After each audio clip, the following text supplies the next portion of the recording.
Gio here. Episode 25. Last episode took place at Clear Being Center, and I was kind of just coming out of an interesting period. I talked about in that episode what drove me into that period, the reasons. And I don't think the reasons are as important as what comes out of it, because every time you go into a challenging situation, there's an opportunity to find a gift that's buried within that.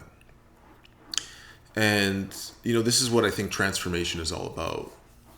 As we change and transform, it's not always comfortable.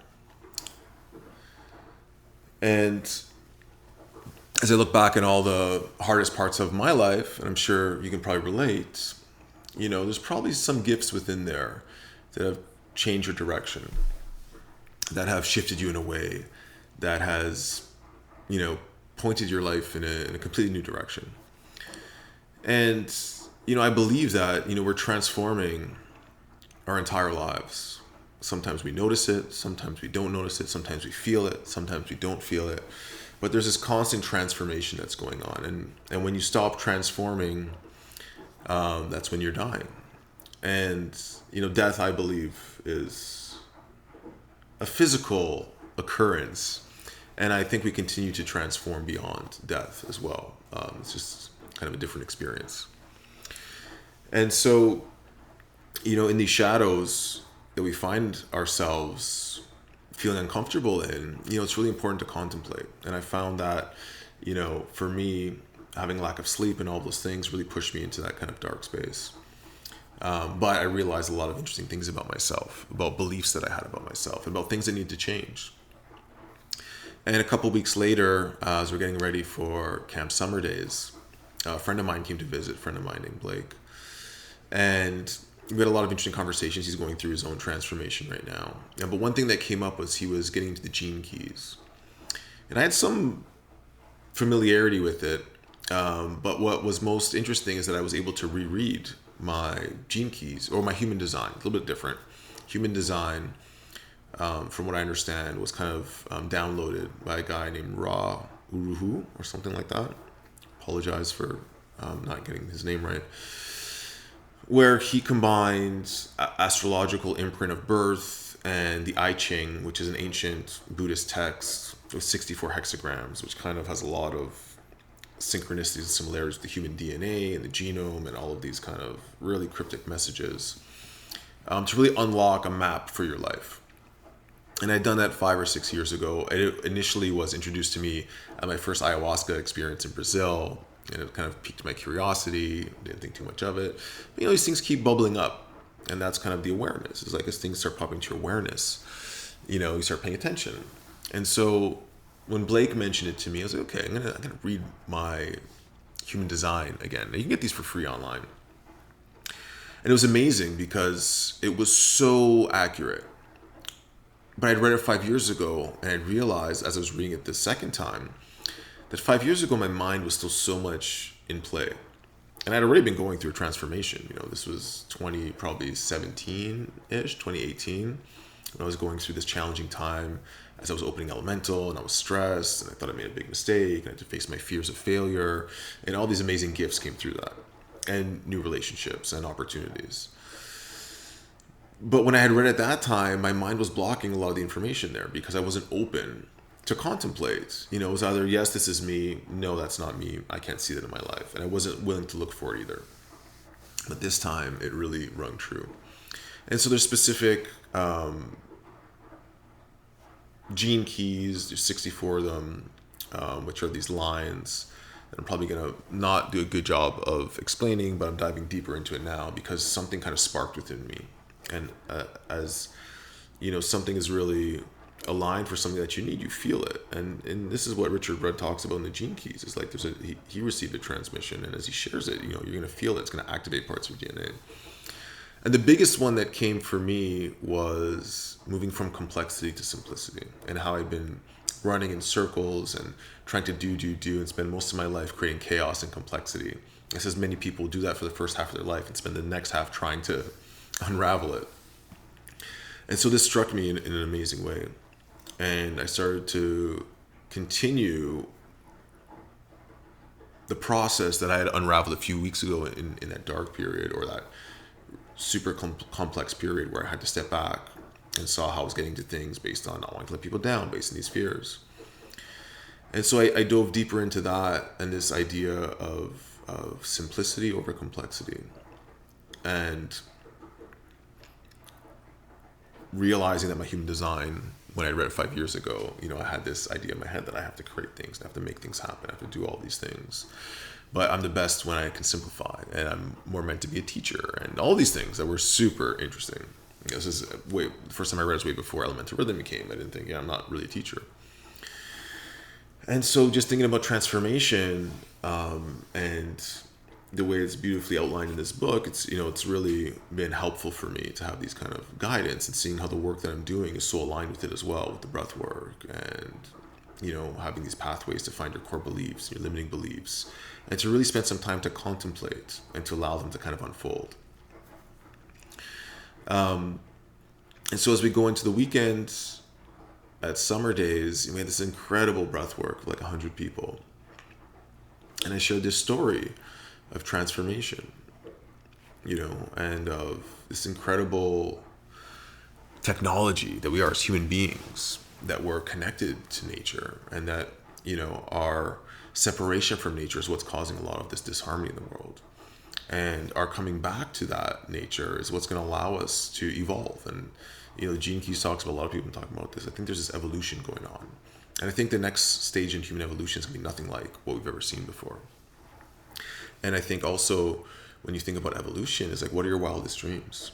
What are your beliefs that have been imposed on us, thinking that we're so limited and there's only a certain amount of things that we can do? And I think that encoded in our DNA, this junk DNA, is unlimited possibilities once we kind of can awaken to it, and enough of us awaken to it, and we believe what's possible. And so I share the story of the caterpillar that's just going around being a caterpillar and doesn't know any better because it's only been a caterpillar. And it starts eating things and going through its life. And then at some point, something awakens within it. They call these the imaginal cells. And so this imaginal cell will come online, and it's different. And it has a different purpose, a different feeling within it.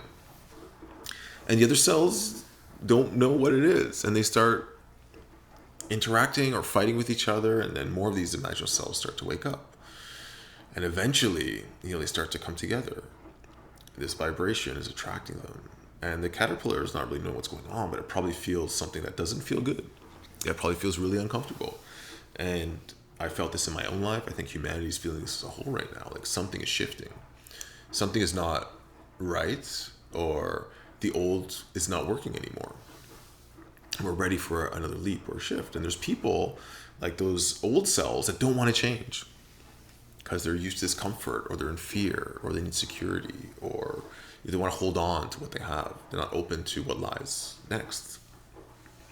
And so as these imaginal cells start to congregate and to come together, they start to eat up all of the old cells. It starts eating itself, like the Ouroboros, this transformation, where it's transforming, alchemizing the existing energy into something new, and eventually they take over. There's this tipping point where, the imaginal cells take over, and the caterpillar goes into the cocoon, or it might already be in the cocoon at this point, and is reborn as a completely different thing. Imagine the little worm or caterpillar crawling around, just eat, a lot of threats, and then you come out of this cocoon as this butterfly, beautiful, colorful, with wings that can fly and play with the flowers and everything that a butterfly can do, this magical experience. And it just happens. It allows it to kind of happen. And, as I shared that at camp, we had this incredible breath work that really blew my mind. And there's butterflies everywhere. It's crazy how that kind of happens. And I think it's a perfect metaphor for what's going on today in the world. As we're going through this transformation, we're feeling it on the individual level. And people are also feeling it on the collective level. And a lot of people are feeling like they're going crazy. And I think this is something within us that's awakening. that it's pushing us to evolve in these old patterns that are not working anymore. And breathwork is an amazing tool for contemplation, to dive deeper into it, to listen to what's really going on, and to trust, and to kind of let go of the beliefs of attachment. And that's where I think a lot of us have challenges, where me, myself, I can't, or it's too hard, or I don't want to let people down, or whatever it is. And I invite you to just embrace, what's going on, and to see where that change may be leading you. And try to kind of step into the fear, step into that shadow. And there's a gift within each and every one of them. And so that's what I just wanted to share today, is to really get clear on your life design. We have the creative visioning process online, which is a great tool to help that. And as we're creating this vision of a life that we want to live, reality we want to create for ourselves, internally and externally, it's important to start to get clear. Like, how do I want to feel? Who do I want to surround myself with? What types of experience I want to have? What does abundance mean to me? What does success mean to me? Because I realized all of these definitions I had previously was what other people had given to me. And if you're creating your life based on everyone else's expectations and perceptions, the media, friends and family, you're going to feel out of alignment eventually. That's inescapable. That it will happen for sure. But as we start to feel this change and go with it and embrace it and dive into it and dance with it, and get clear and start believing in what's possible, you're going to attract the right opportunities into your life. And that's what's happening in my life. I won't share too much about that yet. But I will share that I'm seeing in reality, like a song that goes viral, that people connect to it. It's like, oh yeah, I feel that. I feel that transmission. It's true. And they resonate with it. And it can spark something within them. And so your awakening will spark in the awakening within other people. It'll be different for every single one. The timeline will be different. The way it's experienced will be different. But the key that I'm encouraging you is to look within. To really, when you feel what's on the outside is not good, it's probably pushing you to transform, to stand up, to speak up, to be in truth. And to see that we're actually way more similar in many ways than different. But we all have these gifts and these processes that are unraveling within us to find our purpose and to live our lives. So I just want to share that this topic of transformation, and to embrace the shadow, and to work on yourselves, and to continue down this path, because it's a beautiful path and a beautiful journey. And I'll share more as mine unfolds. And I want to share with you, there's a track on elementalrhythm.com, Nessie Gomez Darkness to Light Journey. It's free. You can share it with whoever you like. www.elementalrhythm.com/Nessie NESSI-Gomez GOMES. It's a free breathwork track. So I invite you to try that. I'll drop that in the link below. And thank you for listening. And I hope you enjoyed this podcast. If you're going through a transformation, please share. Send me an email. Message me on Instagram @elementalgeo. I'd love to hear from you guys. So have a wonderful day. Peace.